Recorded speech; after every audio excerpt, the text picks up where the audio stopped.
سە ساڵی تەواو تێدا پەڕێ بەسەر هاتنی کەڵەپیاوێکی گەورە و ڕووناکبیری مەزنی سەدەی 20م بۆ شارەکەمان حوسێن حوزنی موکریانی بۆ ڕوانزی شاری شاران. 100 ساڵ لەمەوبەر حوسێن حوزنی تەشریفی هێناوەتە شارەکەمان بۆیەش ئێمە بە پێویستمان زانی ئەو یادە بەرز و پیرۆز ڕابگرین.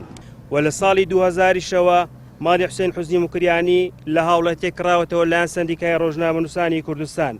لە ساڵی 2013ەوە پرۆژەی ماڵی حوسێن حوزنی موکریانی بەردی بناغی بۆ دانراوە، بەڵام بەداخەوە تاوەکو ئەمڕۆژ ئەم پرۆژەیە هەروەکو خۆی ماوەتەوە.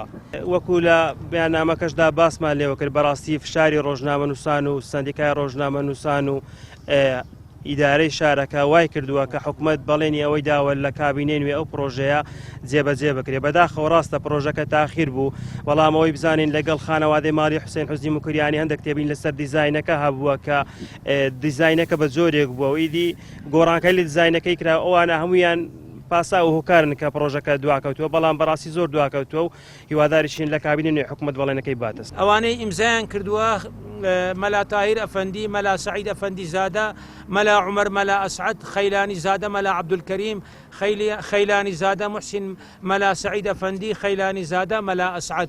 ئەوانە بە ناوی کەسایەتەکانی ڕوانزەی پشتگیری لەوە دەکەن کە ئەو خانووە شوێنی چاپخانەی حوسێن حوزنی موکریانی، چاپخانەی زاری کورمانجی، خانوو مڵکی حوسێن حوزنیە ئەو دروستی کردووە و هیوادارین بە زووترین کات ئەوێ دروست بکرێتەوە و بکرێتە سنتەرێکی ڕۆشنبیری و